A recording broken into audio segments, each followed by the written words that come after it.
Bonjour, bonjour à tous. On va attendre quelques secondes que tout le monde se connecte à notre appel.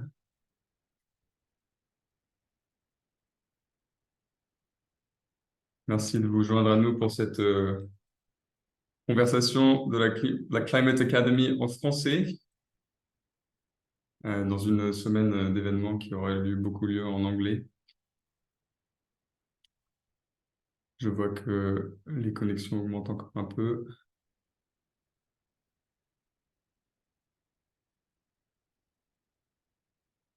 Bienvenue, bonjour. Je m'appelle David Durdelacre. Je suis un chercheur à l'Institut pour l'environnement et la sécurité humaine à l'Université des Nations Unies, basée à Bonn, en Allemagne.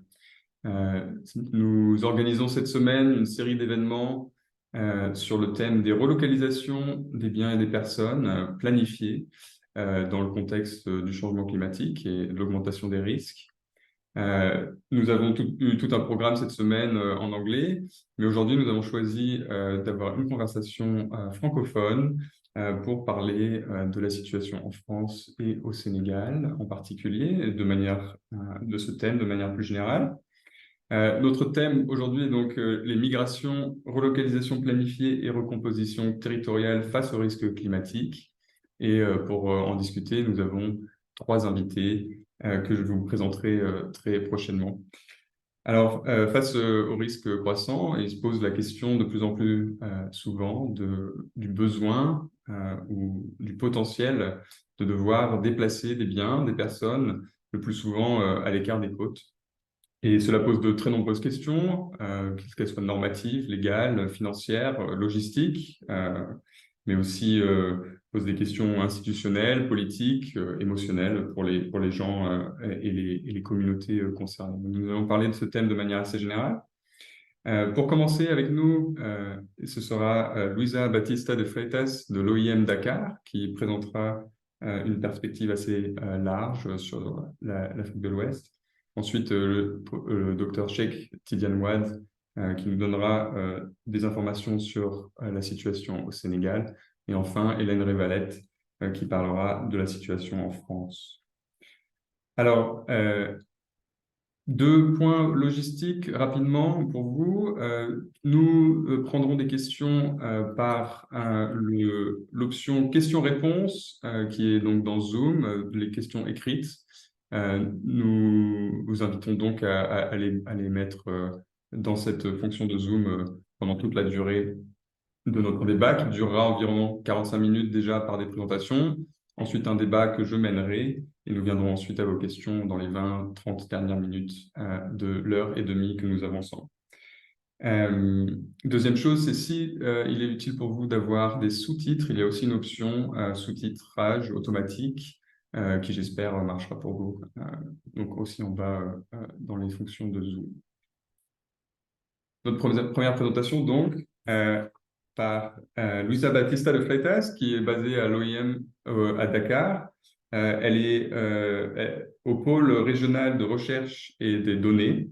Et elle va nous parler aujourd'hui des relocalisations planifiées dans le contexte plus général des dynamiques migratoires en Afrique de l'Ouest. Et nous pourrons l'entendre aussi sur les problématiques que cela pose au niveau de la collecte des données, des connaissances et de toutes ces dynamiques. Alors Luisa, je vous invite à partager votre écran et je vous donne la parole pour une grosse dizaine de minutes. Parfait, merci infiniment. Bonjour tout le monde. Merci d'être là et de donner un peu de votre temps pour parler de cette thématique. Je vais alors partager mon écran. J'espère que vous le voyez. Oui. Voilà, je vais le mettre en mode présentation. Donc tout est bon, vous pouvez bien m'entendre et voir l'écran. Super. Merci beaucoup. Alors, comme David l'a annoncé, je travaille pour l'Organisation internationale des migrations, le bureau régional de l'Afrique du Ouest et du Centre, et je travaille pour le pôle régional de l'OIM pour les données migratoires. Donc, comme vous pouvez bien comprendre, le focus de notre travail est exactement sur la migration dans la région. Alors, le bureau régional, il couvre 23 pays. Et d'entre eux, et nous avons 20 bureaux pays. Et pas seulement ça, il y a des centres de transit, il y a des centres de ressources pour les migrants, il y a des centres pour les victimes de traite, pour les migrants sans qui sont non accompagnés. Donc, il y a vraiment une multitude de services que l'OIM essaye de donner à la communauté à laquelle nous... Alors, juste pour commencer, donner un peu de contexte, dans la région de l'Afrique du Ouest et du Centre, nous avons presque 10 millions d'émigrants internationaux. OK? Les nombres les plus importants se trouvent en Côte d'Ivoire et au Nigeria. Et la conclusion qu'on voit que n'est pas toujours compris est que vraiment la plupart de cette migration, elle est intra-régionale. Elle se fait dans la région elle-même. Comme vous pouvez voir dans le petit coin là, donc le 83% des personnes immigrées dans la région, elles sont originaires d'un autre pays de la région. Donc la migration, elle est vraiment intra-régionale principalement. Et l'image est un peu la même chose quand on parle de émigration, des gens qui sortent. Donc là, nous avons presque 13 millions d'individus d'Afrique du Ouest et du Centre qui vivent dans un pays autre que leur pays d'origine. Là, la même dynamique d'une migration intra-régionale parce qu'on voit que 65% des immigrés originaires de l'Afrique du Ouest et du Centre, ils vivent dans un autre pays de la région. Donc encore, vraiment, l'aspect le plus important de souligner ici, c'est la dominance de la migration dans la région elle-même. Alors, mais quand même, on peut essayer de répertorier un peu les principales routes que les gens prennent dans la région. Et là, vous allez voir un peu dans les trois couleurs, il y a une route qui part vers l'Atlantique, donc, vers les îles Canaries, malheureusement, dans le passé récent, dans les derniers mois, on voit pas mal des bateaux, des pirogues qui sortent des côtes du Sénégal, de la Guinée, de la Mauritanie pour arriver aux îles. Il y a aussi la route de la Méditerranée orientale, donc des routes qui amènent vers le Maroc et l'Algérie, et aussi la route de la Méditerranée centrale, donc les routes qui amènent vers la Tunisie et la Libye. OK? Plus ou moins comme ça, on le divise. Alors, et pour terminer le contexte, on parle de quoi quand on parle de migration et quels sont les différents types de migration qu'on peut y avoir? On sait que la thématique de l'Académie du climat est, comme vous le savez, les relocations planifiées. Et ça peut arriver, par exemple, on a eu ça dans les pays côtiers il y a quelques mois, donc c'était pas à cause des inondations, mais c'était à cause bon, malheureusement encore l'élargissement de la crise au Sahel et les événements au Burkina ont amené le gouvernement du Bénin et du Togo d'essayer de relocaliser quelques personnes qui se trouvaient au nord du pays. Donc ça, c'est un exemple d'une relocation planifiée. Et un autre exemple, ça serait aussi en cas des inondations, non? Quand, par exemple, une autorité fait ce genre de planification. Mais vraiment, l'OIM, elle travaille avec tous les termes et toutes les définitions possibles de migrants. Le migrant, c'est pas il n'y a pas une définition dans le droit international sur ce mot-là. Donc vraiment, au moins pour l'OIM, on traite un migrant comme toute personne qui peut quitter son lieu de résidence habituel, titre temporaire, permanent, pour différentes raisons, soit dans une autre région, un autre pays. Vraiment, c'est une définition large. Et là, on peut avoir la migration de la main-d'œuvre, on peut avoir bien sûr la migration climatique, on peut avoir des demandeurs d'asile et des réfugiés, on peut avoir des transhumants, on peut avoir des ressortissants des pays tiers. Par exemple, quand il y a une crise comme la crise au Soudan, et vous trouvez, je sais pas, un Éthiopien qui était au Soudan en ce moment, et il n'est pas soudanais, mais il est affecté par la crise. Il y a des expulsions, malheureusement, on voit ça dans les frontières avec l'Algérie et la Libye. Donc, vraiment, il y a une, une richesse, on va dire, énorme des types d'immigration. Alors, par exemple, pour vous donner un peu des données de l'OIM, on voit que la plupart de la migration qu'on voit dans la région, elle est vraiment de la migration de la main-d'œuvre. Donc, presque 80% des personnes qui ont été enquêtées au point de suivi de flux de l'OIM, elles voyageaient, elles nous disaient qu'ils voyageaient à cause des raisons économiques ou professionnelles. OK, donc, et on peut voir ici dans les graphes, les régions en violette sont des zones où il y a des secteurs principaux d'attraction, donc des services, extraction minière, l'agriculture, la pêche, etc. Et ça coïncide avec les régions où les gens disent qu'ils veulent y aller comme destination. Voilà. Sinon, il y a aussi la transhumance. Et là, je veux faire la liaison avec les phénomènes climatiques parce que la transhumance est un phénomène d'élevage pastoral qui implique la migration saisonnière d'éleveurs et de leurs troupeaux. C'est vraiment important pour la sociabilité, euh, pour l'accès aux vivres des populations. C'est une activité économique vraiment importante pour la région. Mais récemment, à cause exactement du changement climatique, on voit que les patrons de transhumance, donc les routes que les gens prennent, les moments au lesquels ils le prennent, vont constamment changer et tous ces phénomènes, donc la dégradation environnementale, les changements climatiques, les changements des pratiques agricoles, il est en train de vraiment mettre de la pression sur la transhumance et ses patrons et ses pouvoirs de transhumance convoyés. Donc là, vraiment, c'est un phénomène que nous étudions et que c'est très important de discuter dans sa connexion avec le changement climatique. Là, l'OIM, elle a un outil qui s'appelle le Transhumance Tracking Tool, qui essaie de lancer des alertes parce que malheureusement, on voit de plus en plus des tensions qui arrivent entre les communautés des transhumants, donc des pasteurs, et les communautés hautes d'agriculteurs. Donc, il y a, comme vous pouvez voir, les types d'événements, des tensions intracommunautaires, des conflits. Il y a aussi des désastres, par exemple les inondations, et qui peuvent entamer des pertes même de bétail ou des vies humaines. Donc, c'est vraiment important de parler de ces phénomènes. En plus de ça, et il faut pas aussi s'échapper, même si c'est la minorité des choses, des phénomènes qui arrivent dans la région, il y a la migration vers l'Europe. Donc ici, on compare les premiers 6 mois de l'année 2022 avec 2023.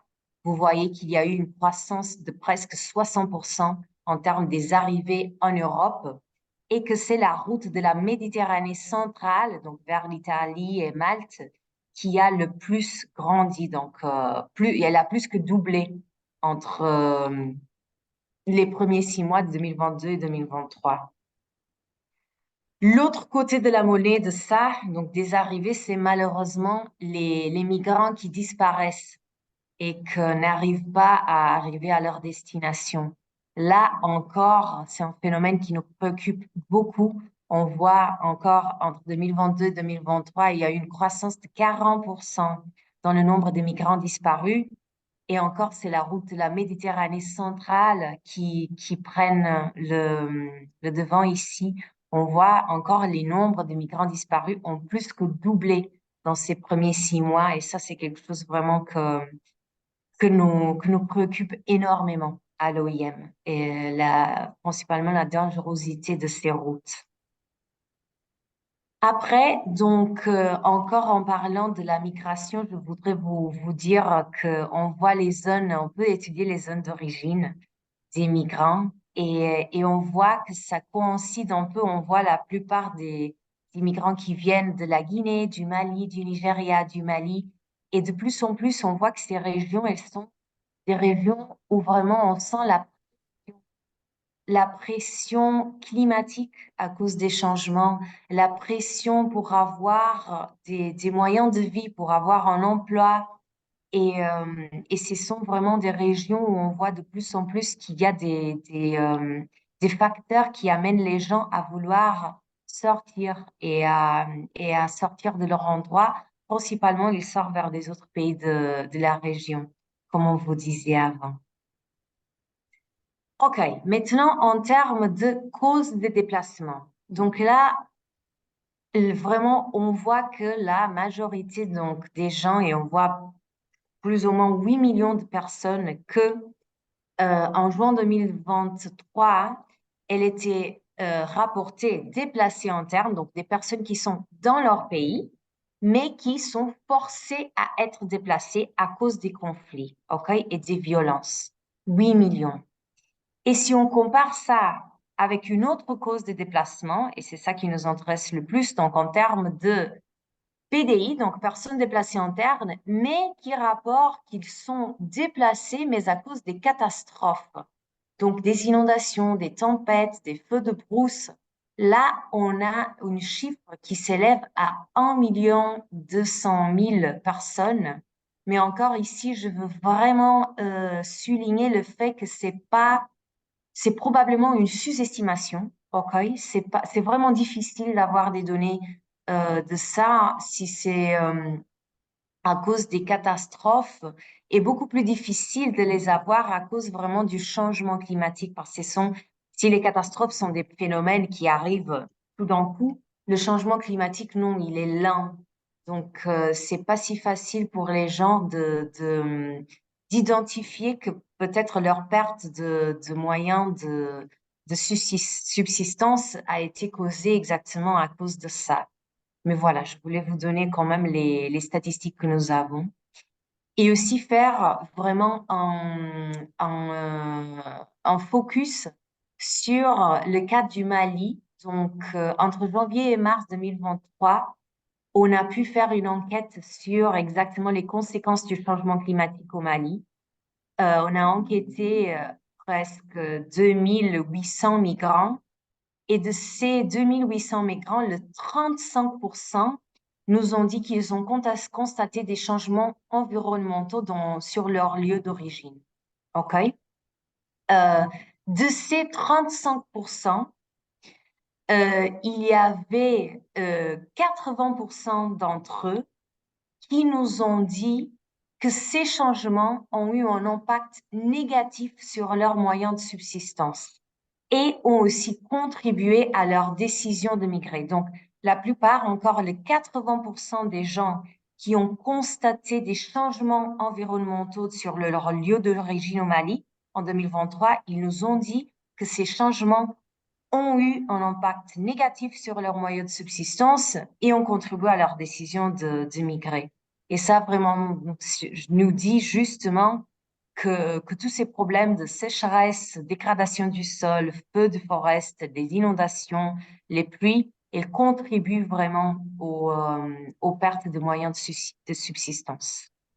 Et ça, s'il est possible de conclure dans les 2 prochaines minutes, ça serait idéal. C'est parfait, je vais terminer.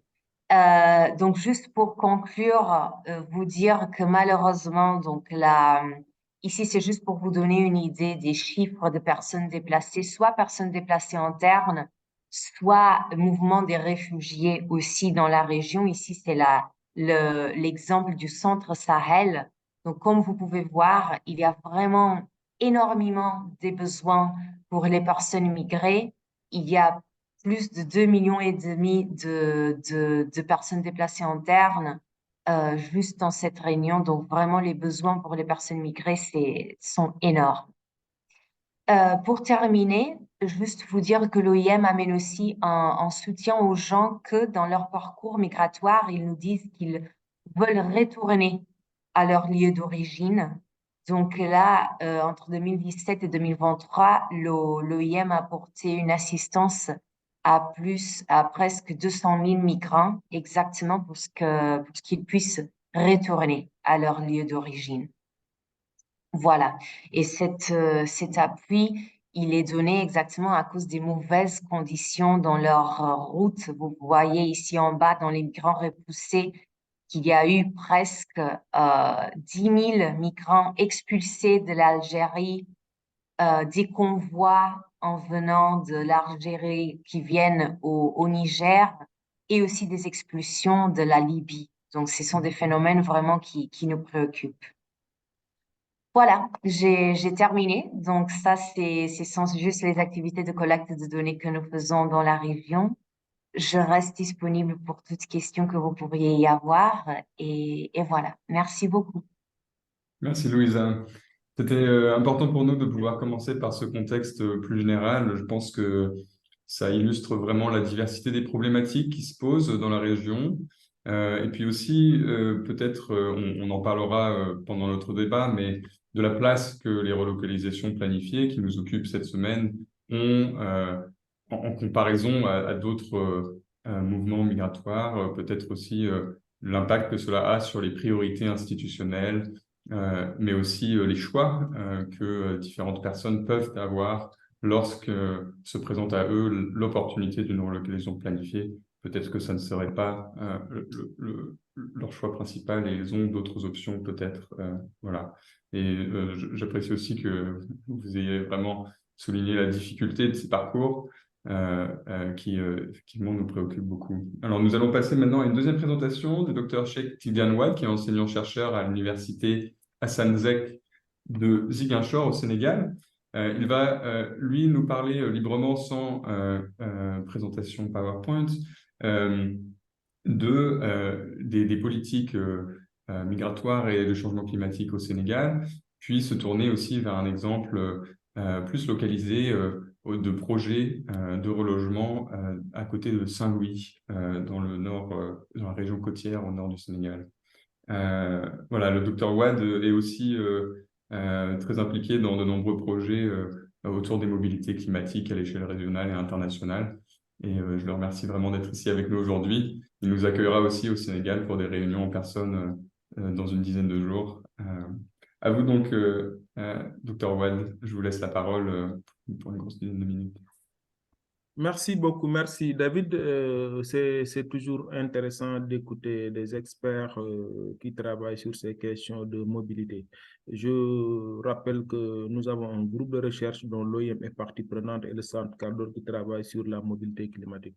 Je vais parler de l'intégration des migrations comme dimension transversale dans la planification du changement climatique, mais aussi de rapidement donner un aperçu sur deux types de relocalisation.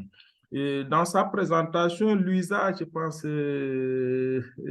j'ai pas entendu peut-être les Guet-Ndariens, hein, les Guet-Ndariens qui sont des pêcheurs très mobiles. Les gens parlent d'immobilité, ils sont en Mauritanie, ils sont au niveau de toutes les villes côtières du Sénégal.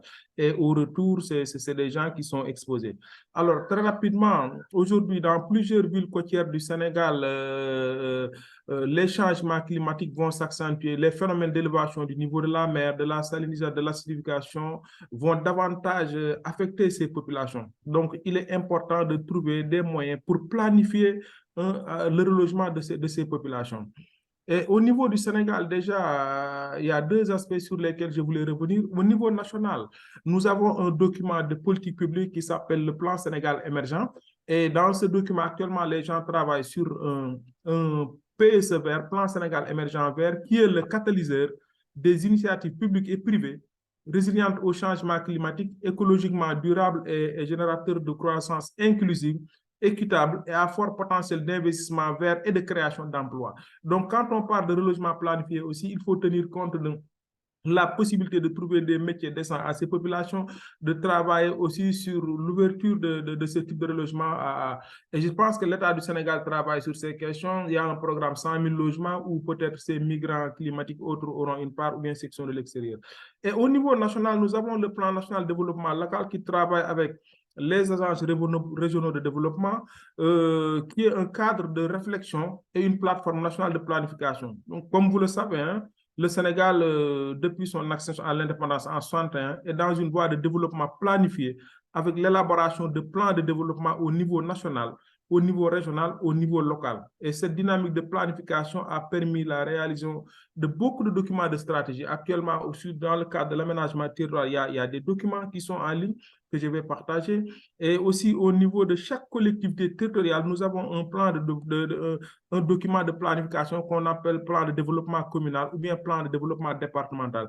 Et spécifiquement pour la ville de Saint-Louis, même il y a des plans de développement de conseils de quartier. Donc, il est très facile aujourd'hui de planifier ces relogements. Mais ce qu'on a constaté dans leur élaboration, la méthodologie d'élaboration est très lente. Il y a aussi la difficulté d'accès à certaines données. Il y a aussi la faible prise en compte des dimensions transversales comme le changement climatique, la migration, le genre, la nutrition, les questions d'énergie. Ça, c'est des dimensions sur lesquelles les collectivités doivent travailler. Mais le plus souvent, c'est un travail d'experts, des cabinets, peut-être même certains se font en quatre murs. Voilà. Et un aspect important aussi dans l'élaboration, c'est la faible appropriation par les populations locales. Donc, je dis que oui, il y a des validations, il y a tout, mais le plus souvent aussi, les populations locales ne sont pas suffisamment intelligentes. Pas plus tard que cette semaine, j'étais en Mauritanie l'année dernière pour interroger les Guet-Ndariens. Cette semaine aussi, j'ai eu à interroger des populations bénéficiaires de ces logements, mais le plus souvent, ils disent qu'il y a des enquêtes, mais ils ne sont pas suffisamment associés.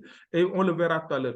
Et dans la mise en œuvre de ces documents, il y a un déphasage entre les ambitions des plans de mobilisation et la réalisation des projets. Et aussi, le dispositif de suivi et évaluation, aussi, les gens en parlent. Mais ce qu'il faut constater, depuis 2011, le Sénégal a un nouveau guide de planification qui a été réactualisé en 2016. À partir de 2016, j'étais membre de cette plateforme où on essaie d'articuler les 17 ODD à tout ce que se fait au niveau des territoires. Un aspect très important, pourquoi intégrer la migration? Pourquoi intégrer le changement climatique? Il faut intégrer la migration parce qu'une gestion nationale des questions migratoires est aujourd'hui quelque chose de très important. Si vous allez dans beaucoup de localités, les migrations aujourd'hui sont des acteurs clés du développement. Je partageais tout à l'heure un lien où j'ai écrit les liens entre migration et développement territorial. Et c'est important aussi de tenir compte des nombreux transferts, les transferts de compétences, les transferts non financiers, mais d'aucuns disent que c'est 2000 milliards qui sont transférés chaque année, ce qui dépasse de loin l'aide au développement. Les effets de la migration aussi sont ressentis à toutes les priorités. Elles apportent aussi leur d'opportunités et de ressources. Et quand on voit les secteurs qui sont affectés par la migration aujourd'hui, c'est la question de la gouvernance territoriale, c'est les conditions économiques et le marché de travail, c'est le système éducatif. Si vous allez à Guet-Ndar actuellement, il y a beaucoup de gens, ou bien dans d'autres sites, il y a des gens, le système éducatif est perturbé, le système sanitaire, et il y a pas mal de choses, les services sociaux, et ainsi de suite. Et aussi, nous avons essayé de développer une matrice à format pour voir, ou bien soit pour les anglophones, pour voir quelles sont les forces, les faiblesses, les opportunités et les menaces que nous partagerons aussi dans le cadre après cette présentation, où on voit un intérêt manifeste aujourd'hui des collectivités et aussi des régions qui sont riches en expérience, comme la ville de Saint-Louis, la vallée du fleuve Sénégal, où presque beaucoup d'infrastructures sont issues des transferts des migrants, donc qui nécessitent d'être organisées. Et c'est une opportunité majeure, mais il y a des menaces. Par exemple, beaucoup de conflits entre les pêcheurs, par exemple, guet-ndariens, et récemment, au niveau de Kayar, et un peu partout où ils sont, il y a quelquefois, on remarque des conflits entre ces migrants.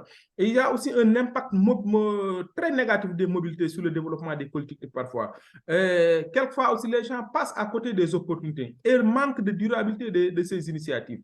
Et pourquoi aujourd'hui on doit aller vers une réponse nationale? Cette réponse nationale reste cruciale et nécessaire. Elle doit s'aligner sur les réalités locales.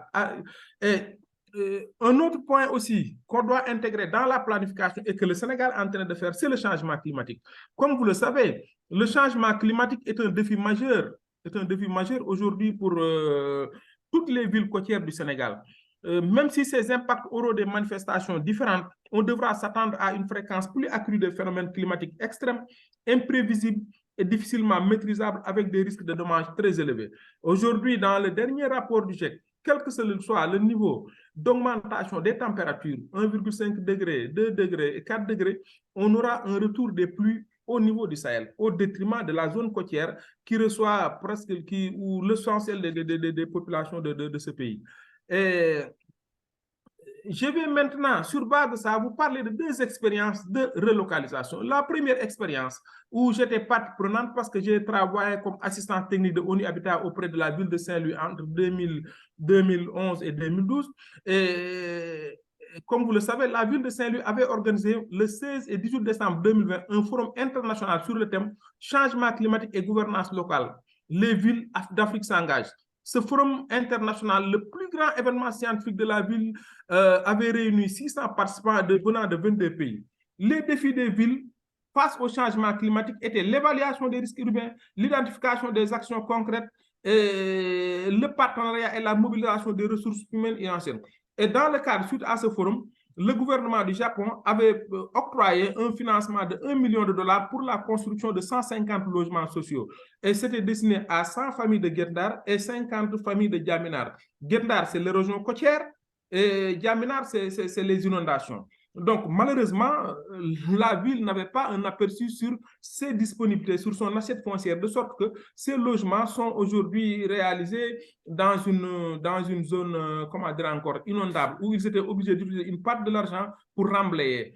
Entre la commune de Saint-Louis et les partenaires nationaux et internationaux, on a eu beaucoup de collaboration. Donc, dans le cadre de ce premier type de relogement que je qualifie bien sûr je n'ose pas parler d'échec, mais en tout cas, on pouvait mieux faire. On a des problèmes en rapport avec le foncier, la question de la gouvernance, l'inondation et la maladaptation. Donc, aujourd'hui, c'est une zone qui a reçu, au lieu de personnes précédemment identifiées, c'est une zone qui a reçu d'autres sinistrés venant de cette même zone côtière. Alors, un deuxième type c'est le projet de relèvement d'urgence de résilience à Saint-Louis. Donc, j'ai partagé le lien de ce projet d'ADEME au niveau du chatbox. Et je rappelle que entre août 2017 et février 2019, les houles, parce que la zone de Dakar en Saint-Louis est une zone où la houle est assez puissante, les houles ont pris d'assaut les habitations des zones côtières. Et plus d'une centaine de personnes, notamment au niveau de ces quartiers de pêcheurs, ont abandonné leurs maisons et ont trouvé refuge au niveau des écoles, au niveau des quartiers. Et certains sont logés, c'est des parents ou des tantes de fortune. Et à la rentrée des classes, certaines familles sont encore contraintes à chercher ailleurs. Et les victimes se comptaient par centaines. Ils sont relogés dans des bâches au niveau d'une vasière, parce que Saint-Louis est bâti sur une vasière. Et 3278 personnes étaient victimes de ces halls. C'était en rapport avec UNOPS, que vous connaissez très bien. C'est des bases de fortune. Maintenant, dans le cadre de ce projet maintenant de relèvement d'urgence et de résilience à Saint-Louis, nous avons comme objectif la réduction de la vulnérabilité au risque côtier des populations de la langue de Barbarie et le renforcement de la planification de la résilience côtière avec 4 composantes ou 5. La première composante, c'était de répondre aux besoins immédiats des populations touchées par les catastrophes. Elle a permis de fournir des logements temporaires et des services connexes aux familles actuellement déplacées. Et la seconde composante, c'était le relogement planifié des populations vivant dans la zone à haut risque sur la langue de Barbarie pour répondre aux besoins à moyen terme de réinstaller les familles touchées dans les logements permanents. Et avant-hier, je dis bien avant-hier, il y a une petite cérémonie de réception provisoire pour les premiers logements. Une autre composante, c'était de renforcer la planification à la résilience urbaine. Cette composante répond aux besoins à long terme pour Saint-Louis de devenir une ville côtière plus résiliente. Une autre composante, c'était de répondre une réponse d'urgence que le gouvernement du Sénégal pourrait activer à la suite d'une crise ou d'une urgence. Donc, comment capitaliser? En tout et pour tout, il faut retenir que ces relogements planifiés devront recevoir au total 15 086 personnes. Donc, les 3278 qui sont déjà relogés au niveau des bâches étant abris provisoires et 11 000 autres personnes, 808 personnes qui seront bénéficiaires quand vraiment. Et ce qu'il faut comprendre dans le cadre de ce logement, il faut interroger la décentralisation. Parce que la ville de Saint-Louis, où il ces 15 000 personnes, n'a plus de disponibilité foncière pour reloger des populations. Donc, il est obligé, la ville est obligée de travailler avec les collectivités territoriales voisines, dont Gandon et autres, pour avoir des disponibilités foncières. C'est dans ce contexte que la commune de Gandon avait octroyé 24 hectares pour permettre les travaux. Si vous regardez le lien du site web que j'ai partagé, vous verrez par exemple les travaux de terrassement, ainsi de suite. Et ça doit recevoir les gens issus d'un périmètre de sécurité de 3 km de long à 20 mètres de large au niveau du littoral. Donc, désolé de vous interrompre, on est à une quinzaine de minutes. S'il est possible de conclure, on reviendra à plein de ces thèmes. Donc, pour conclure, je ne veux pas revenir sur qui. C'est un projet le projet de le CERP aujourd'hui, dont l'organe d'exécution et l'agence de développement municipal a débuté en juillet 2018 et devait se terminer en 2003, mais ça s'est prolongé jusqu'à 2025.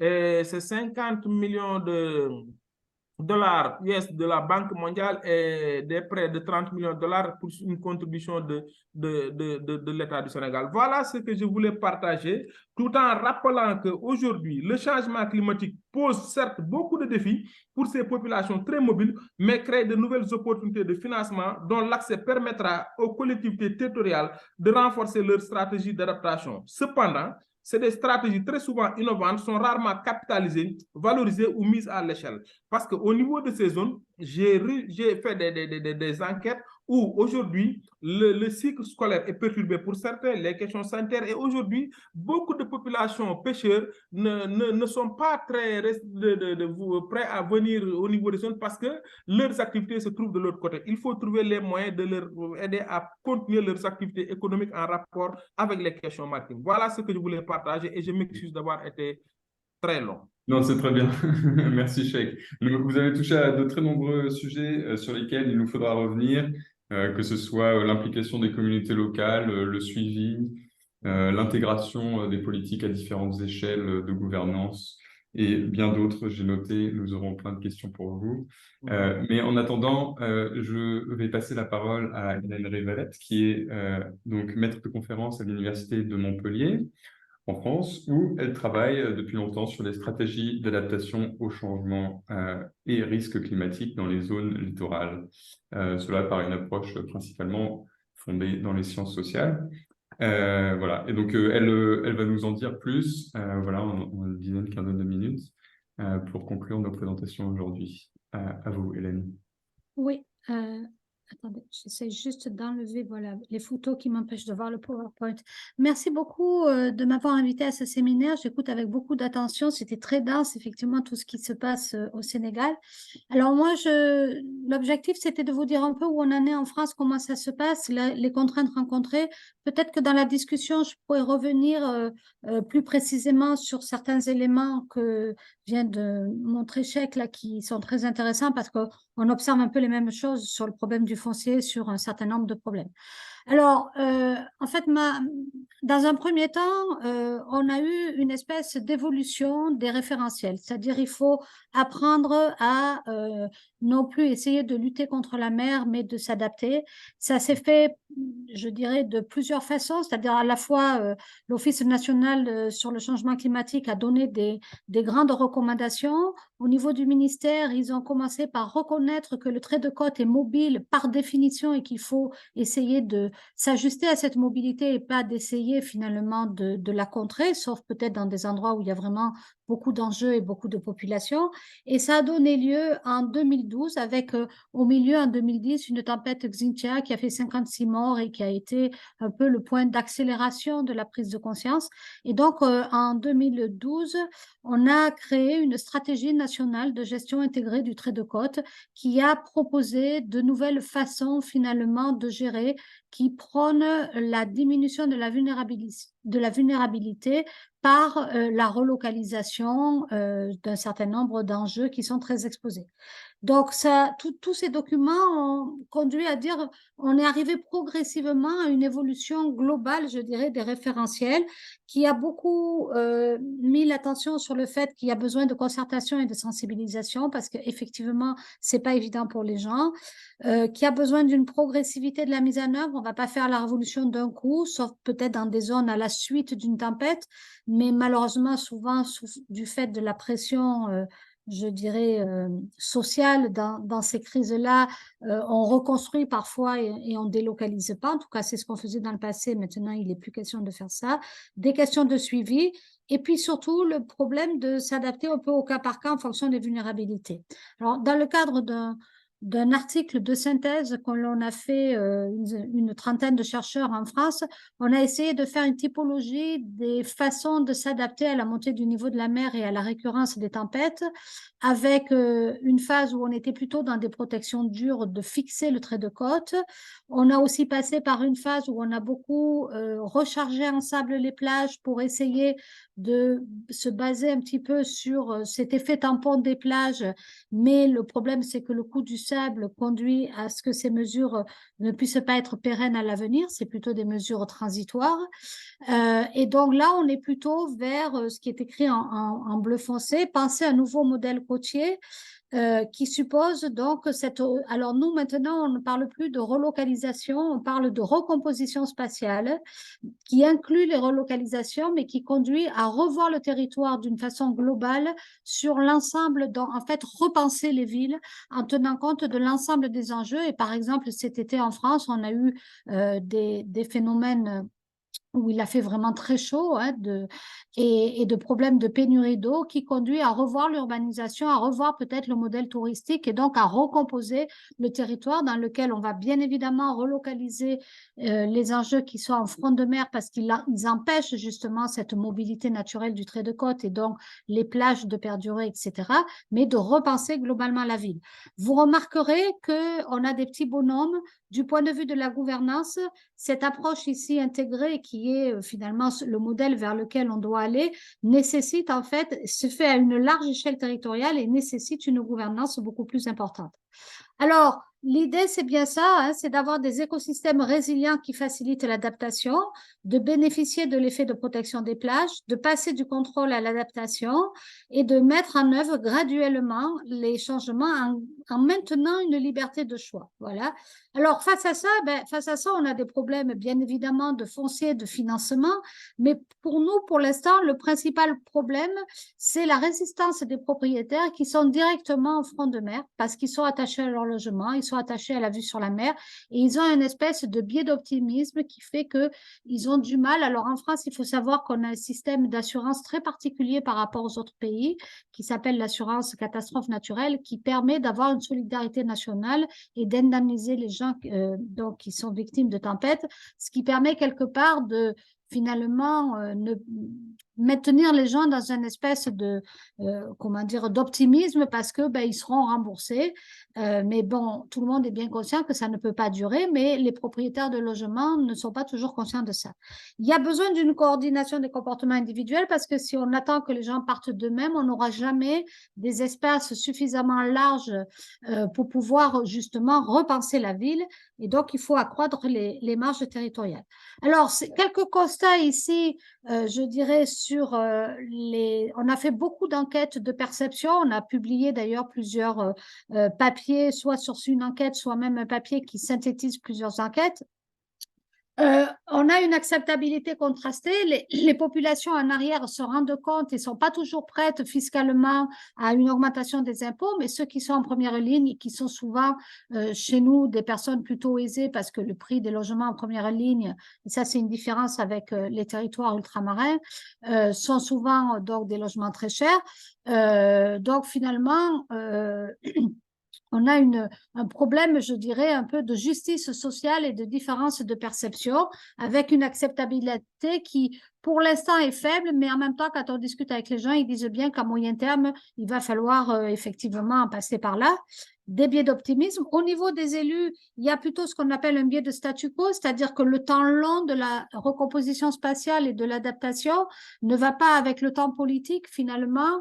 Et on a un peu, les élus ont un peu tendance à dire, bon, on va faire de la sensibilisation, on va faire des études pour avoir une meilleure connaissance de où sera le trait de côte en 2040, et en attendant, on fait rien. Ce qu'on va appeler un peu un biais de statu quo, alors qu'il faut absolument commencer à faire des expérimentations, parce que d'une part, on n'aura jamais toute la connaissance, et par ailleurs, même si on connaît où sera le trait de côte en 2040, il suffit qu'il y ait une tempête exceptionnelle pour que ça foute tout en l'air, et donc du coup, il faut être préparé à savoir qu'est-ce qu'on va faire en cas de tempête. J'ai mis là, je ne vais pas trop les commenter, mais des comparaisons issues de la littérature de gens qui ont travaillé un petit peu, soit sur une situation particulière, la Floride qui est très, je dirais, impactée, soit au contraire une comparaison internationale des expérimentations. Et on voit bien qu'il y a vraiment un besoin, je dirais, d'impliquer les communautés sociales. Et avec ce qui est intéressant en Floride, ils ont montré un phénomène que j'ai appelé, moi, trappe de vulnérabilité. C'est-à-dire que les plus riches vont partir en premier, donc les ressources fiscales des communes vont diminuer dans le temps, et donc les communes qui ne vont pas s'adapter suffisamment tôt n'auront plus les moyens de s'adapter par la suite. Donc, je ne vais pas rentrer trop dans le détail, mais ça pose plein de questions intéressantes à la fois à l'échelle individuelle des individus sur la décision de partir ou pas partir, mais aussi à l'échelle des communes sur la façon de l'organiser et sur les ressources sur lesquelles ils vont pouvoir s'appuyer. Alors, ça renvoie au fait que alors en France, on a pour l'instant relocalisé surtout des routes avec des très gros projets, renaturés, relocalisé parfois quelques activités, un lotissement de 14 maisons. À la suite de la tempête Xintia, on a démoli certaines maisons dans certaines zones qui étaient trop exposées, mais on n'a pas encore fait de relocalisation d'un certain nombre d'enjeux de façon, je dirais, importante. Il y a eu plusieurs expérimentations et il y a des études en cours, notamment sur la ville de Lacanau à Bordeaux, où là, on imagine qu'il y a 1200 logements à relocaliser, et donc on voit de suite l'ampleur que cela reprend.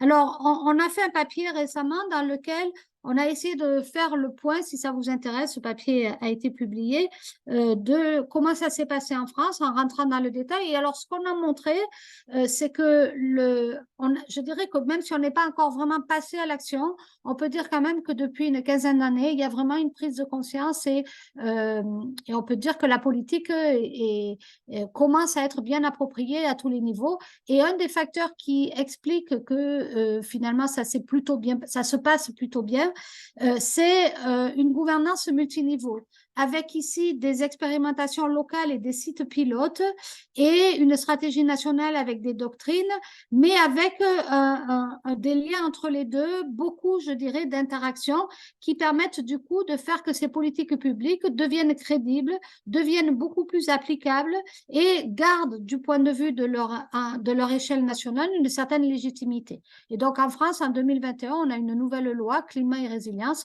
qui a mis au point un certain nombre d'outils nouveaux, je terminerai là-dessus, et qui est un peu le résultat de ce processus multiniveau d'expérimentation locale et de régulation nationale.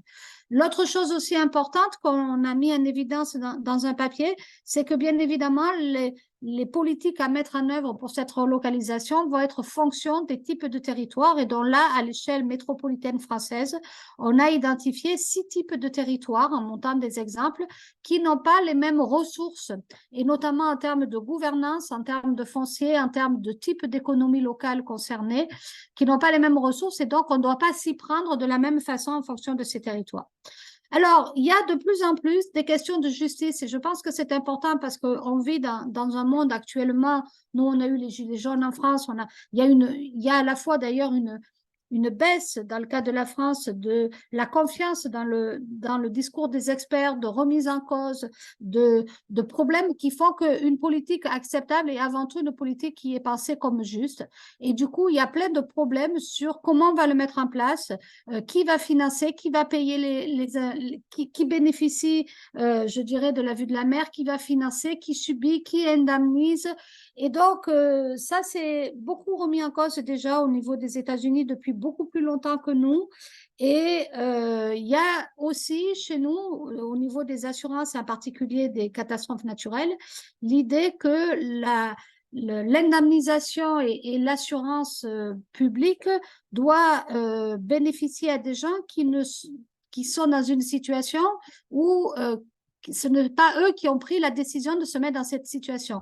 C'est-à-dire que quelqu'un qui achète une maison aujourd'hui en front de mer dans une zone où il sait qu'il va y avoir des tempêtes, donc là maintenant actuellement on lui fait signer un papier comme quoi il est conscient de ça, mais l'idée c'est que est-ce qu'à terme cette personne-là c'est juste de l'indemniser ou pas avec les impôts de tout le monde? De plus en plus on va vers l'idée que non, parce qu'il a pris sa décision en toute connaissance de cause et c'est c'est pas à la société d'indemniser. Donc, ça pose des questions importantes qui sont actuellement beaucoup en débat en France. On a posé dans le cadre d'un projet de recherche en économie expérimentale sur un territoire où il y avait des communes littorales ici, donc qui étaient soit directement sur le littoral, soit ici, pas très loin. Et on demandait aux gens, en fait, leur contribution à un fonds de solidarité. Donc, on a vu qu'effectivement, sur le littoral, les gens étaient prêts, c'était un fonds de 10 € à payer pas mal. Et on faisait l'hypothèse que les gens qui étaient derrière n'étaient pas forcément prêts à payer et que ça pose la question de quelle est l'échelle spatiale à laquelle la fiscalité doit être définie. Et on s'est rendu compte que finalement, les gens derrière étaient aussi prêts à payer parce que ils bénéficiaient notamment des retombées du tourisme littoral. Ils avaient eux-mêmes des fois des logements là-bas et puis surtout, ils étaient aussi usagers des plages. Voilà, et donc je terminerai sur le fait que là, en 2021, cette nouvelle loi climat et résilience conduit à essayer de mettre en place de nouveaux outils, mais surtout à essayer d'insuffler l'idée qu'il faut des politiques adaptatives. Alors, c'est quoi les politiques adaptatives? Les derniers documents du GIEC en 2022 donnent cet exemple. Ça, c'est une traduction française du document du GIEC, d'accord, sur l'idée qu'on a ici plusieurs possibilités, l'avancée, la protection, l'aménagement et puis le recul stratégique, la relocalisation. Et au cours du temps, on va finalement mobiliser l'ensemble de ces... D'ailleurs, d'une façon générale, dans les territoires, il n'y aura pas une seule solution. Hein. Chaque territoire va être décomposé en sous-zones avec leurs particularités et on va aller vers des approches qui vont être sûrement multi-outils. Mais sur la question de la relocalisation, je dirais donc qui est le plus difficile à mettre en œuvre et le plus cher, eh bien, on voit que ça commence pas au début. On va avoir plusieurs types finalement de solutions qui, au cours du temps, vont évoluer et notamment vont s'arrêter quand il y aura un coût trop élevé, quand il y aura des submersions trop fréquentes. Et au fur et à mesure, on voit que là, on descend vers cette ligne ici de relocalisation qui, petit à petit, et donc dans le GIEC, explique bien qu'il y a deux types d'adaptations, des adaptations, je dirais, légères, et puis ce qu'ils appellent des adaptations transformationnelles, dont font partie les relocalisations. Et pour ces adaptations-là, eh bien, il faut du temps, il faut de la sensibilisation, il faut des financements, il faut préparer, je dirais, il faut des mesures préalables, notamment juridiques. Donc, pardon. Si vous avez la possibilité de conclure, je sais que vous n'êtes pas très loin de la tout fin, à fait. dans 2 minutes, ce serait idéal. Cette gestion adaptative, en fait, elle est très appliquée dans les pays anglo-saxons, en Australie, en Nouvelle-Zélande. Elle a été un peu inaugurée aux Pays-Bas. Et ça conduit, je dirais, à cette espèce de point de bifurcation et d'évolution qui suppose une flexibilité des conceptions des politiques, des moyens de suivi et du coup, derrière, une ingénierie, une évaluation, une modélisation qui permet de bien, je dirais, programmer les choses dans le temps. Et donc, nous, dans le cadre de l'Occitanie, on a mis au point ici une espèce de mode original de planification des plans d'action des politiques publiques d'aménagement du territoire, dans lequel on a un profil de territoire résilient sur lequel on essaye d'aller et on y va par des actions, je dirais, et notamment les actions dont je parlais, là, les actions structurelles. On voit qu'ici, c'est plutôt des projets pilotes et qu'au cours du temps, ça va augmenter. Voilà. Et donc, je termine, c'est mon dernier PowerPoint. La nouvelle loi climat et résilience a proposé, alors je ne vais pas rentrer dans le détail, énormément d'outils, notamment des projets partenariaux d'aménagement dans lesquels l'État et les collectivités territoriales mettent en place un projet et peuvent, je dirais, suspendre certains blocages institutionnels dans ce cadre-là. Une incitation très forte aux expérimentations et enfin pour essayer de réduire le coût d'achat, je dirais, des logements de façon à réaménager, l'État propose de distinguer la nue propriété de l'usufruit et donc de n'acheter que la nue propriété, de laisser les gens locataires avec l'usufruit pendant une période donnée ou jusqu'à un niveau de tempête donné, de façon que d'une part ça coûte moins cher à l'État et d'autre part les gens ne partent pas du jour au lendemain et le temps, je dirais, de s'adapter à l'idée qu'ils vont devoir partir, sachant que sur le littoral en France, on a beaucoup, comme c'est une zone dans laquelle beaucoup de retraités sont venus s'installer, on a plutôt une population âgée, donc on sait très bien que les populations âgées, il vaut mieux pas les faire déménager, je dirais, en fin de vie, et que c'est plutôt au moment de la transmission de l'héritage qu'il faudra faire attention qu'à ce moment-là, la maison ne soit plus aménagée. Et le dernier point, on travaille beaucoup, et ça a été aussi fait en Australie, sur comment dire, l'attractivité des zones de repli où on va amener les gens. Et là, on s'est rendu compte que au départ, on pensait déménager un certain nombre de gens et les mettre dans d'autres communes qui sont un peu juste derrière. Et là, on s'est rendu compte de deux choses. D'une part, les élus ne veulent pas parce que pour l'instant, au niveau de la fiscalité, les ressources des communes sont liées au nombre d'habitants et donc il n'y a pas de péréquation, donc ils perdraient trop d'argent. Et d'autre part, là, des travaux récents ont montré que les gens qui sont dans les communes rétro-littorales qui sont des communes plutôt pépères où il y a justement pas trop de tourisme, pas trop de gens, n'ont pas du tout envie de voir débarquer des gens de façon, ça peut être quelques personnes, mais de façon massive, n'ont pas du tout envie. Et donc, de plus en plus, on essaye de réfléchir, par exemple, à supprimer le rez-de-chaussée et faire des genres de maisons sur pilotis ou redensifier les villes, notamment en réduisant la part des résidences secondaires et en faisant plus de résidences principales, parce qu'on se rend compte que les conditions des zones de repli, de où est-ce qu'on va installer les gens, et donc ces questions de migration, eh bien, finalement, c'est pas facile. Donc, non seulement c'est pas facile pour que les gens acceptent de partir, mais c'est pas facile non plus pour savoir où est-ce qu'on va les mettre. Voilà. Merci beaucoup, Hélène, pour ce tour d'horizon que je sais, c'était difficile de tout mettre en ce temps réduit, mais vous avez vraiment réussi à nous donner et ouvrir beaucoup de questions. Il nous reste une demi-heure, 35 minutes pour avoir un échange maintenant. J'invite notre public à poser des questions, comme ça je sais ce qui vous intéresse tout particulièrement. Mais en attendant, j'ai moi-même préparé pas mal de choses.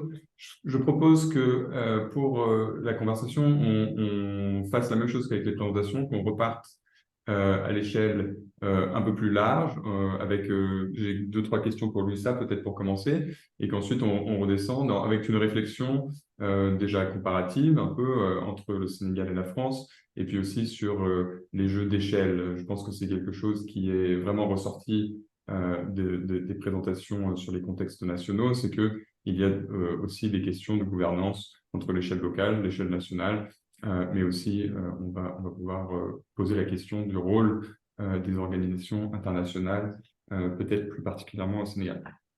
Alors Louis, ça, je regarde mes questions pour vous.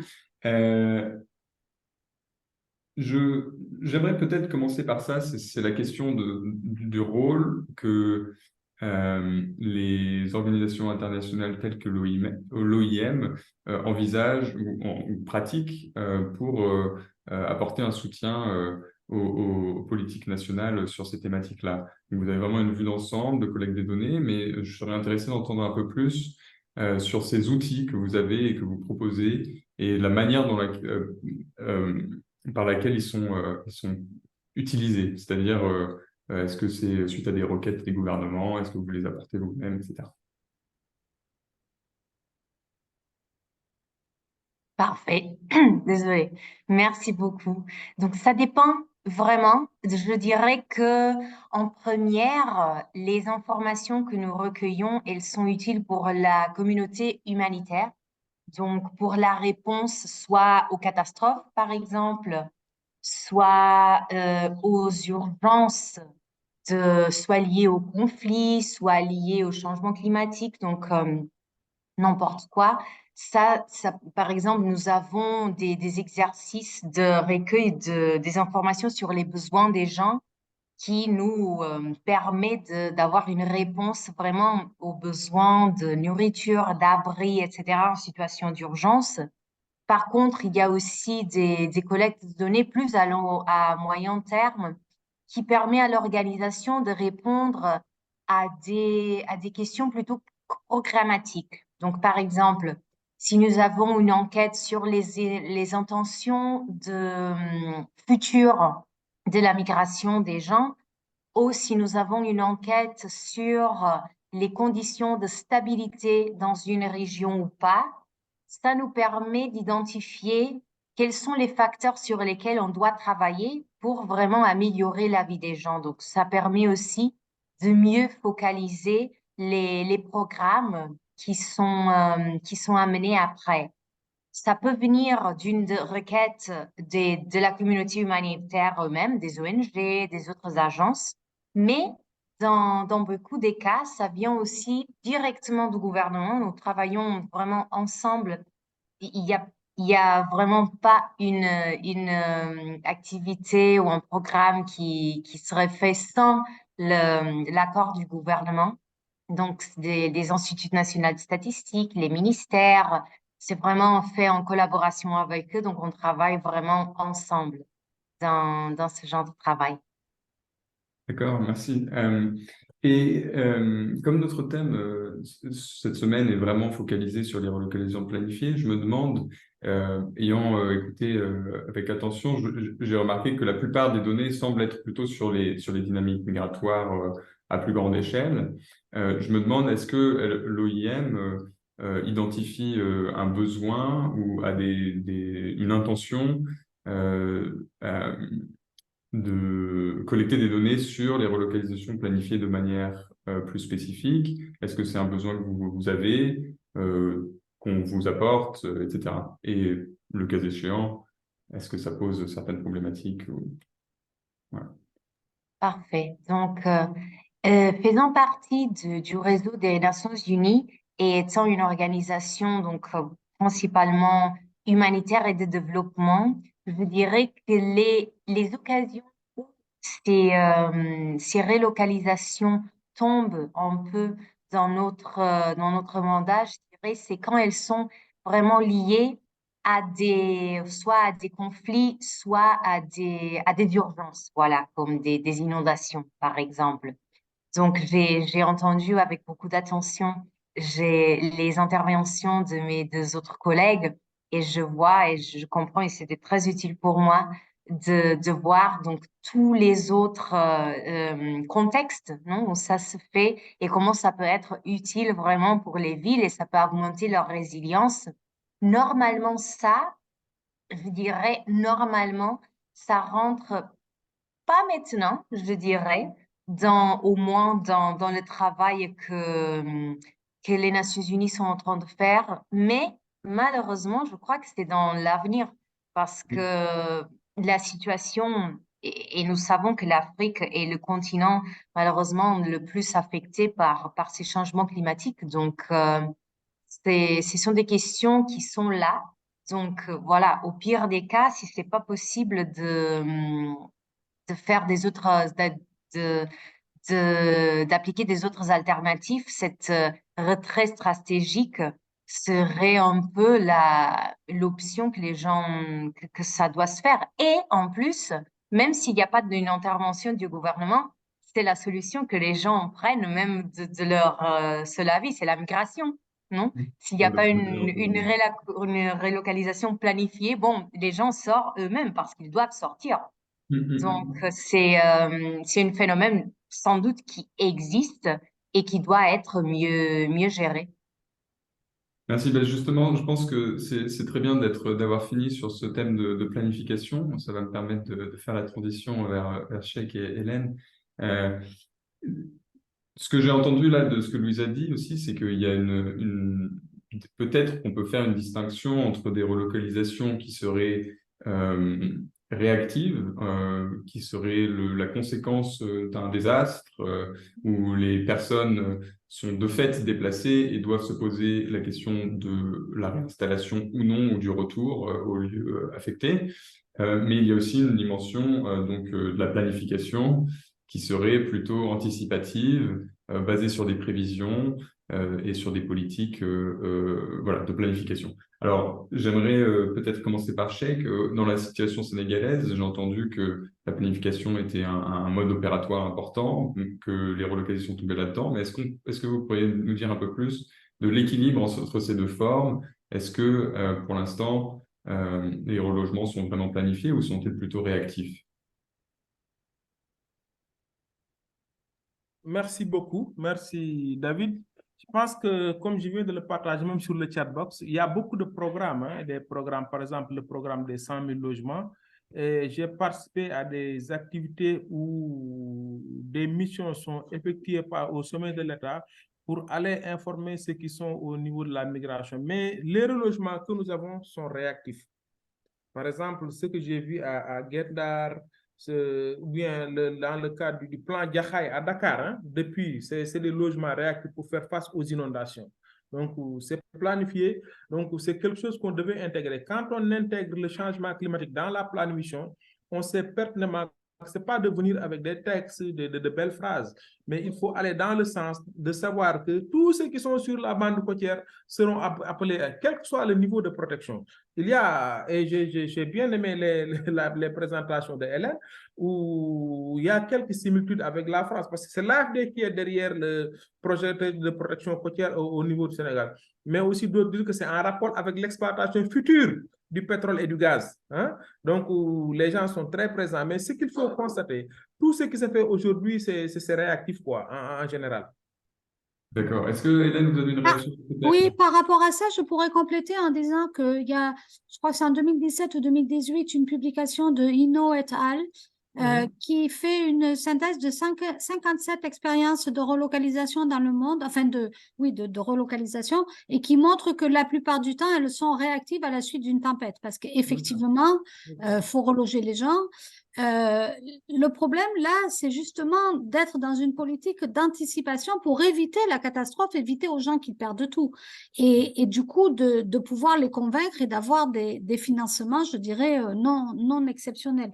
Donc, quand les gens partent d'eux-mêmes à la suite d'une catastrophe, à Katrina, par exemple, aux États-Unis, là, 60% des gens ne sont pas revenus. Et donc, parce que ça a duré trop longtemps et que du coup, ils étaient ailleurs, ils ont trouvé un boulot et puis leur maison, ils n'étaient pas assurés, donc ils ne sont pas revenus.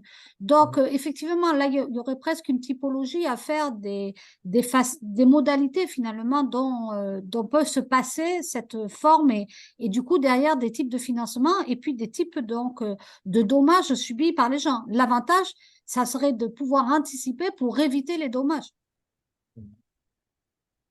Et donc pour cela, j'aimerais encore parler un peu de ces questions d'échelle et de gouvernance. Et là, parler maintenant entre le niveau local et national. Il semble donc, en tout cas de ce que j'ai compris des deux présentations sur la France et le Sénégal, que l'anticipation semble principalement initiée au niveau national et que cela pose ensuite une question des relations avec les autorités locales qui, elles, ont, donc on a entendu en France peut-être un biais de statu quo, ou ensuite, après, voilà, pour Chèque, on va peut-être commencer par Chèque. Je me demande, est-ce que au niveau local, est-ce qu'il y a une connaissance, une acceptation, une prise en main des politiques nationales par les autorités locales et comment est-ce que cette relation-là se passe? Bien sûr que oui, parce que dans le contexte de la décentralisation, beaucoup de compétences sont transférées par l'État aux collectivités territoriales. Mais ce qu'on remarque aussi au niveau de ces collectivités, bon, la durée de vie d'un maire, c'est pas longtemps, mais dans beaucoup de localités aussi, les maires ne sont pas accompagnés par un service technique adéquat. Peut-être pour la ville de Saint-Louis, nous avons l'agence de développement communal qui est là, qui travaille beaucoup avec les partenaires techniques et financiers. Alors qu'aujourd'hui, avec les nombreuses sources de financement, les financements innovants, j'ai parlé de la migration, mais les fonds climatiques, les fonds verts, tout ça, mais on devait avoir des équipes très solides dans le contexte de ce transfert de compétences pour pouvoir élaborer des projets et programmes de résilience. Il y a l'agence de développement municipal au niveau national qui est là, qui accompagne les politiques de l'État et qui est derrière beaucoup de politiques en rapport avec ces questions de relogement. Mais le problème principal, c'est le problème de moyens, c'est le problème d'acceptabilité, c'est le fait aussi que tous ceux qui quittent les zones rurales, que ce soit qui ont quitté à cause d'un conflit ou bien je ne sais pas, d'un quelconque problème, des inondations, sont obligés de venir en ville. Et c'est des gens qui sont là, qui restent provisoirement dans des zones inondables, dans des quartiers très pauvres. Aujourd'hui, là où je suis, je peux te citer au moins 8 villes du Sénégal où les inondations sont en train de faire des effets au moment où je te parle, y compris la ville de Saint-Louis où je suis. Et c'est au cœur de la ville, la voie piétonne, là où on voudrait vraiment faire des émanations. Et c'est là où le problème se pose. Donc, on a transféré des compétences, mais c'est comme si on a transféré des problèmes. D'accord. Voilà. Hélène, est-ce que cela fait écho avec la France et Complètement. politique d'accompagnement. Oui, c'est vraiment le même problème, c'est qu'on a transféré des compétences. L'État a gardé quand même tout ce qui était le contrôle de la loi et les financements sont souvent bloqués par l'État qui n'autorise pas de nouvelles taxes, etc.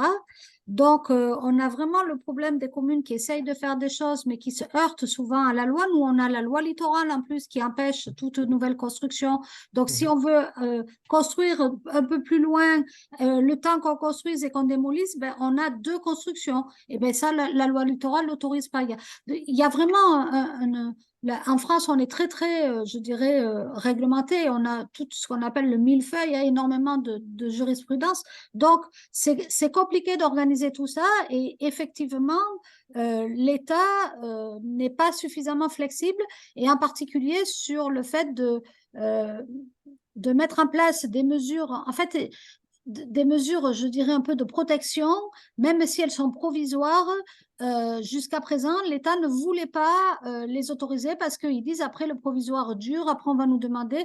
Et alors là, la nouvelle logique de faire des politiques dynamiques dans le temps et sur le long terme, c'est que du coup, s'il est prévu que dans 20 ans, on fait autre chose et que c'est déjà planifié, organisé, alors là, l'État a dit dans la nouvelle loi qu'il était prêt à financer, enfin autoriser en tout cas.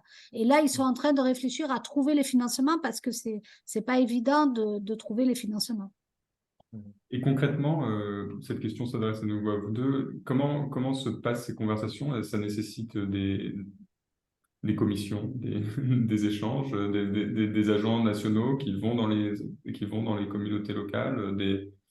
Et comment ça fonctionne institutionnellement, ces changements de politique? C'est peut-être une question un peu trop large, mais... Non, mais moi, le schéma que j'ai montré où il y avait les interactions montrait qu'il y a un phénomène, entre guillemets, dit d'hybridation. Les sociologues utilisent beaucoup ce terme pour dire que petit à petit, il y a des aménagements qui se font. Là, nous, en France, les services de l'État, ils sont décentralisés aussi en région. Ils travaillent avec les collectivités, sauf qu'ils ont souvent le rôle un peu dur et la collectivité, enfin, ils ne s'entendent pas toujours bien. Mais dans le cadre d'expérimentation et là, dans le cadre des futurs projets partenariaux d'aménagement, là, l'État est d'accord pour faire que certaines règles ne soient pas respectées parce que du coup, ils participent en termes de collaborateurs à ce projet. Le problème, c'est que tout ça, faire de la concertation, des projets ensemble, ça prend beaucoup de temps. On ne remplace pas les fonctionnaires dans les services de l'État et les collectivités. Tout le monde est surbooké et on n'arrive pas finalement à avancer suffisamment vite. Et on a quelques expérimentations et petit à petit, ça remonte. Et quand il y a des expérimentations, les services nationaux, y compris au ministère, ils descendent sur le terrain, ils discutent. Donc, il y a beaucoup de liens qui se font, mais qui sont finalement très informels. D'accord. Ok, si vous permettez, David, oui, juste pour compléter, je partage ce que Hélène vient de dire, mais vous dire aussi que nous, par exemple, au niveau du Sénégal, il y a le biais linguistique. Par exemple, rien que pour les documents du GIEC, moi-même qui est devant vous, je suis obligé quelquefois de transcrire, de faire des choses. Et il y a beaucoup de communes où le maire est... Je donne la ville de Kaolack, où le maire est un analphabète. Il a appris le Coran, il a appris autre chose. Mais ce n'est pas quelqu'un qui sait lire, s'approprier des documents. Aussi, on nous parle beaucoup d'une fonction publique locale. Je disais qu'aujourd'hui, quand on transfère des compétences, et qu'il y a des opportunités, mais il faut aller dans le sens de recruter au niveau de cette fonction publique locale des personnes outillées pour élaborer des projets et des programmes. On fait beaucoup de formations. Moi, j'ai participé au renforcement de capacités de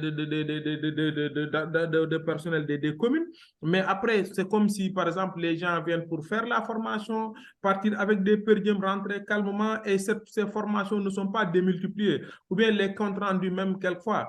On fait voyager aussi dans le cadre de la coopération décentralisée entre les villes du Nord et du Sud, où, par exemple, je donne l'exemple de Saint-Louis, qui est assisté par la ville de Lille ou bien Lille Métropole Communauté Urbaine. Hier, j'ai vu, par exemple, qu'une autre ville, c'est quelle ville encore, travaille aussi avec Montpellier, Mais un maire qui voyage et qui n'a pas de compétences, qui ne sait pas lire et écrire un document, mais ça pose problème.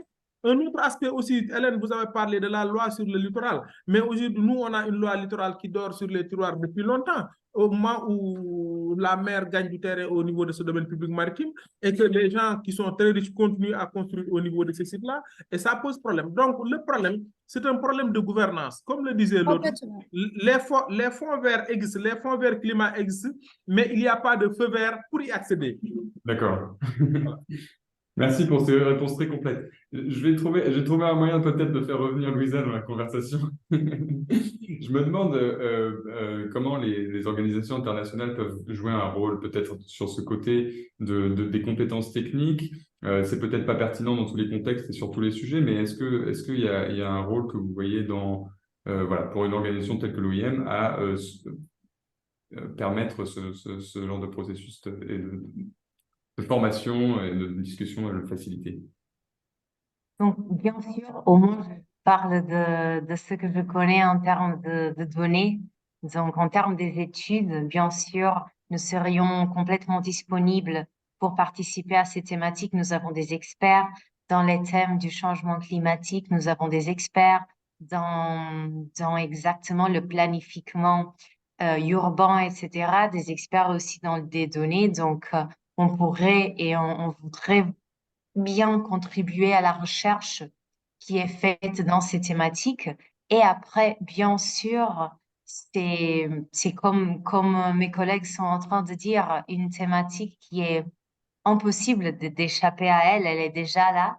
Donc, ça va faire partie de plus en plus de notre réalité. Et je crois que c'est sûr que même pour des agences dites humanitaires et qui travaillent avec des populations, on va devoir de plus en plus trouver des solutions avec des gouvernements et des autorités pour les gens qui sont dans ces situations. Donc là, c'est sûr que nous serions disponibles d'apporter notre aide aussi, et c'est sûr que je crois que les bailleurs seraient aussi très intéressés par cette thématique. C'est bon à savoir. Alors, je vois, il nous reste 12-13 minutes et il y a quelques questions qui sont arrivées par la fonction questions-réponses qui, elles, vont nous amener de manière assez logique d'ailleurs vers l'échelle locale plutôt. Et la question, revenir sur ces questions des perceptions, ces questions de prise de décision, de l'inclusivité dans ces processus.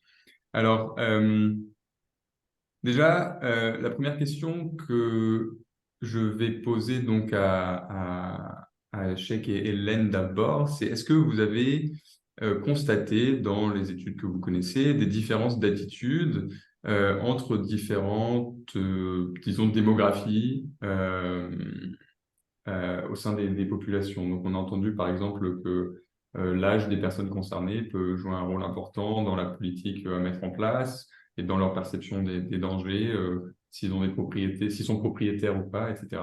Mais est-ce que vous avez des réflexions plus larges sur ce thème-là ou d'autres exemples qui seraient intéressants et pertinents pour le public? Peut-être en commençant par Hélène? Oui, alors nous, on a observé, il y a beaucoup de différences, bien évidemment. La principale, comme je l'ai dit, c'est les gens qui sont en première ligne des autres. Il y a des il y a des différences en fonction du niveau de formation qui sont importantes. On observe d'une façon générale en France des différences politiques aussi avec les gens de gauche qui sont plus sensibles aux questions climatiques et aux questions d'environnement. Donc ça, nous, on l'a retrouvé aussi dans nos enquêtes. Ce qu'on a le plus observé dans nos enquêtes, c'est des différences entre les résidents principaux, secondaires et les touristes. Alors, principaux, secondaires, c'est essentiellement lié au fait que les tempêtes, c'est plutôt en hiver et que les résidents secondaires ne sont pas là et donc ils ne les voient pas.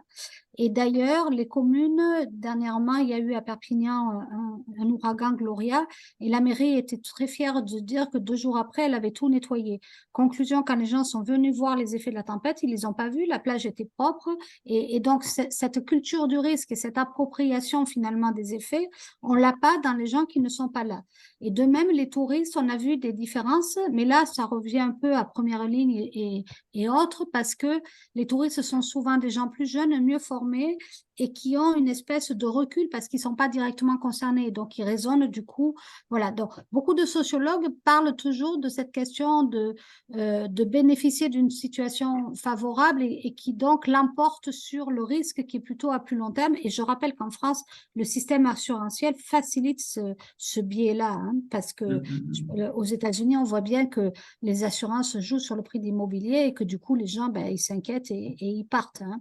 Et du coup, il y a une gentrification du littoral avec des riches qui s'en foutent de perdre de l'argent et qui rachètent quand même. Et ça fait peur aux gens d'avoir finalement des populations venues d'ailleurs et qui rachètent et qui font augmenter le prix. On retombe sur le problème du Airbnb et donc de problèmes dans les communes où les gens n'arrivent plus à habiter parce qu'il y a une gentrification et le risque favorise de ce fait cette gentrification. Donc voilà un peu les différences que l'on a pu voir. Merci. Cheikh, des remarques additionnelles? Oui, des remarques, oui. C'est en fonction du fait qu'on est en zone rurale ou bien en zone urbaine.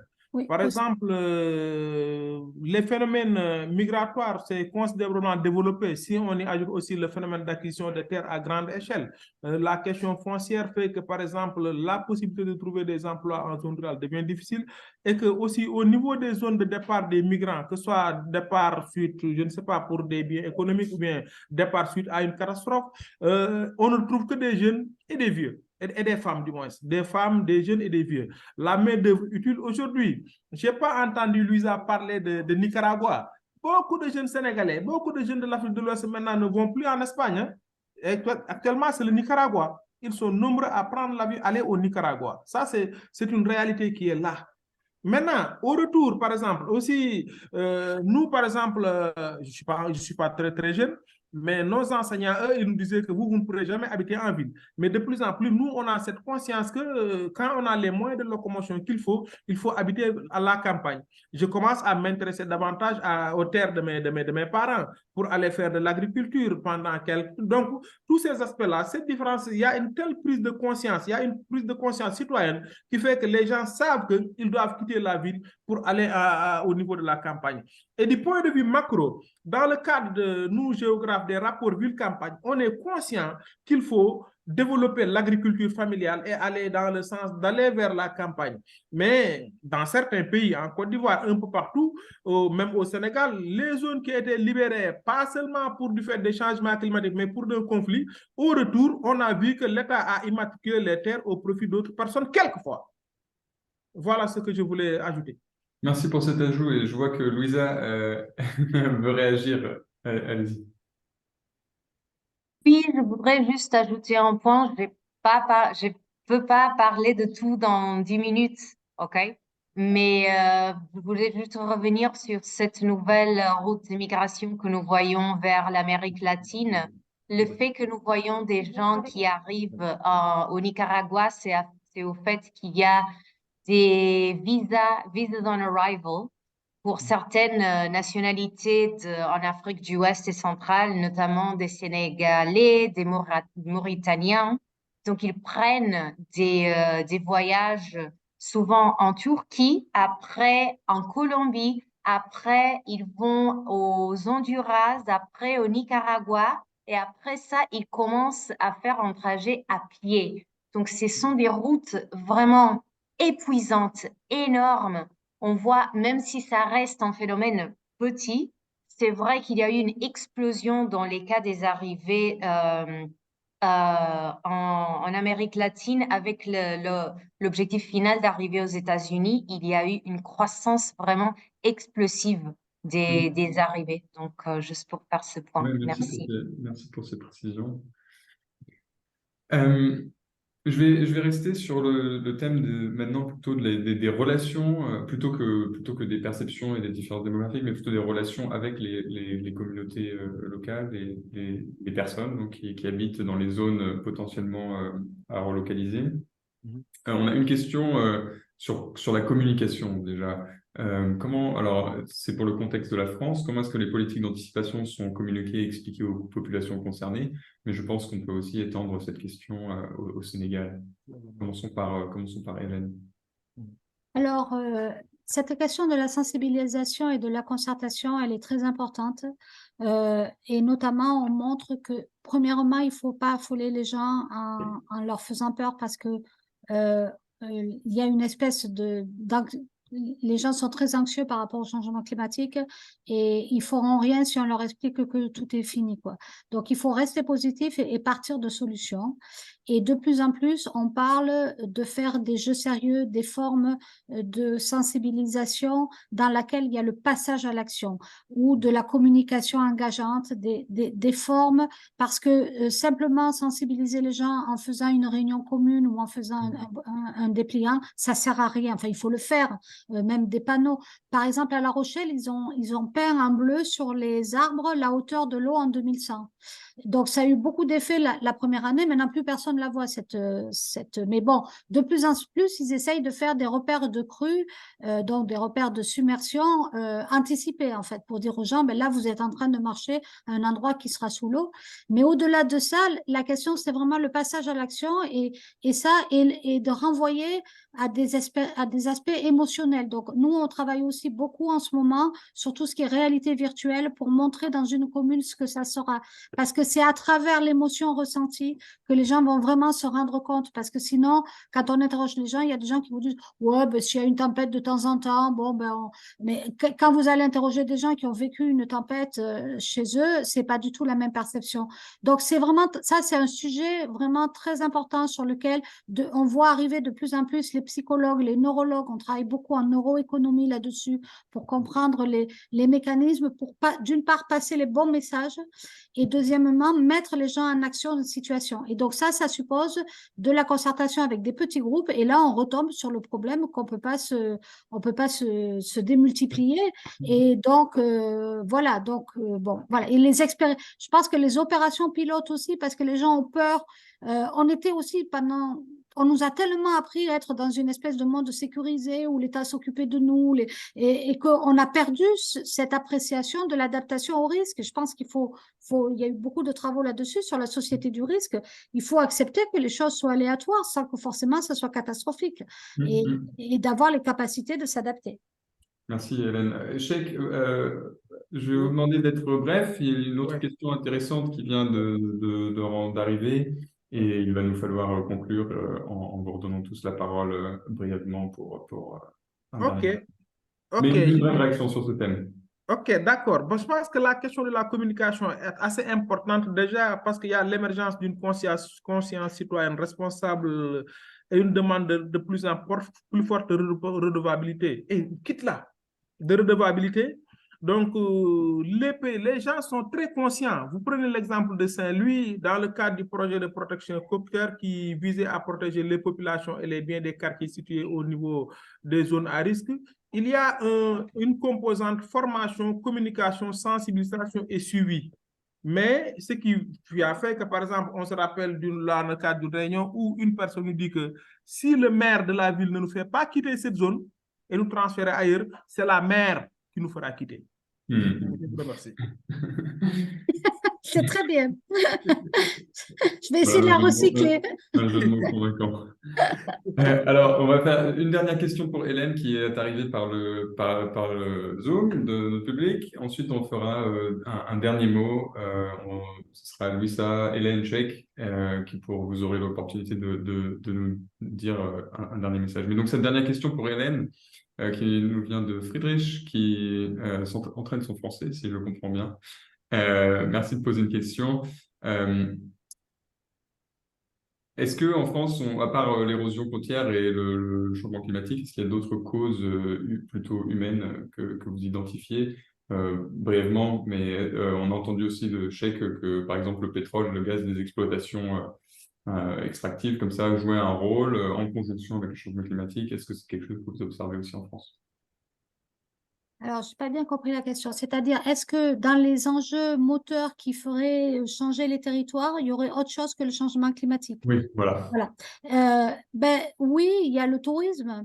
Dans notre cas, nous, par exemple, il y a beaucoup les questions d'éolien en mer et du coup, ils veulent faire ça suppose sur le littoral. Enfin, oui, il y a une multiplication des usages et des usages récréatifs ou de l'éolien en mer qui conduit à repenser les territoires. Il y a la question aussi d'adapter les stations, enfin, d'aller vers un tourisme plus vert et de changer finalement le mode d'organisation. Mais on est plus, nous, sur le cumul d'impact du changement climatique, c'est-à-dire de travailler à la fois sur les canicules, les problèmes de sécheresse, enfin, d'approvisionnement en eau, les problèmes de salinisation, on n'en a pas beaucoup parlé, mais la montée du niveau de la mer fait aussi une salinisation des nappes phréatiques et donc des problèmes d'eau potable pour la population. Donc, c'est vraiment comment repenser l'urbanisation face à tous ces enjeux-là. Et dans l'urbanisation, il y a effectivement les nouveaux enjeux, la croissance bleue, l'éolien qui Ouais. changent la donne. Merci. Eh bien, nous touchons au but. Voilà, notre discussion doit se terminer, mais je vous donne l'opportunité de dire un mot très brièvement pour conclure et peut-être voilà le message principal que vous souhaitez communiquer au public qui est encore là après 1 heure et demie. Merci à eux de nous avoir suivis tout ce temps. Louisa, commençons par vous, ensuite Hélène et ensuite Sheikh pour finir. Très bien, juste remercier à tout le monde d'être venu pour nous entendre pendant cette petite heure et demie et de dire que je reste disponible pour répondre à des questions. Si vous en avez, je partagerai le PowerPoint. Merci beaucoup. Super. Hélène? Ben moi, je pourrais dire d'abord que je suis frappée du fait qu'entre le Sénégal et la France, il y a beaucoup de convergences. Et peut-être dire qu'en France, on ne se préoccupe pas assez de l'arrivée de migrants. Je pense notamment au niveau de la Méditerranée, hein, d'une arrivée massive de migrants liés au changement climatique. On n'anticipe pas assez que ça va s'accroître. D'accord, oui, certainement de ce qu'on a entendu, ça restera un phénomène minoritaire, mais pas non plus à négliger. Sheikh, Merci beaucoup. Moi, mon dernier mot, c'est des mots de remerciement et je suis heureux de croiser des personnes que j'ai beaucoup lues, Hélène, et aussi de rappeler aussi à Louisa qu'on a eu à faire des études pour le compte de l'OIM, beaucoup d'ailleurs, pour essayer de leur aider à orienter davantage si les données sont partagées et que par rapport à ce qui nous lie aujourd'hui, le phénomène du relogement, il est nécessaire quand même de trouver les moyens d'avoir des notes politiques qui vont orienter, que ce soit l'OIM ou les autres organisations, à avoir des évidences pour aller dans ce sens-là. Je vous remercie. merci Sheikh. La conversation est évidemment loin d'être terminée. C'est tout pour aujourd'hui, mais je suis content de voir qu'il y a des liens qui se font et qui continueront au-delà de notre conversation d'aujourd'hui. En tout cas, merci pour l'initiative. Je ne l'ai pas dit, mais c'était très intéressant. J'ai appris notamment de Louisa beaucoup de choses. Merci beaucoup. Merci à vous, à tous les trois d'être là. Je vais juste dire 2, 3 choses sur la suite du programme, puisque aujourd'hui nous avons un planning assez chargé. Vous pouvez me retrouver dans 1 demi-heure avec 4 présentations qui se focaliseront sur des cas de relocalisation en Inde, au Chili et au Ghana, où l'on parlera en anglais cette fois-ci sur le thème de la résistance et des relations entre les communautés et les acteurs externes. Voilà, donc ça c'est dans 1 demi-heure. Et ensuite, dans l'après-midi, il y aura une dernière séance pour la journée où on parlera du long terme, donc des études qui ont été faites sur des relocalisations déjà complétées, mais qui nécessitent un suivi. C'est un thème qui est monté aujourd'hui dans la conversation. Et nous explorerons ça aussi encore en anglais un peu plus tard aujourd'hui. Voilà, donc ça c'était pour la suite du programme. Encore un très très grand merci Louisa, Hélène, Sheikh. C'était un vrai plaisir de vous accueillir aujourd'hui et j'espère que nous nous rencontrerons très bientôt. Merci à vous. Au revoir. Au revoir.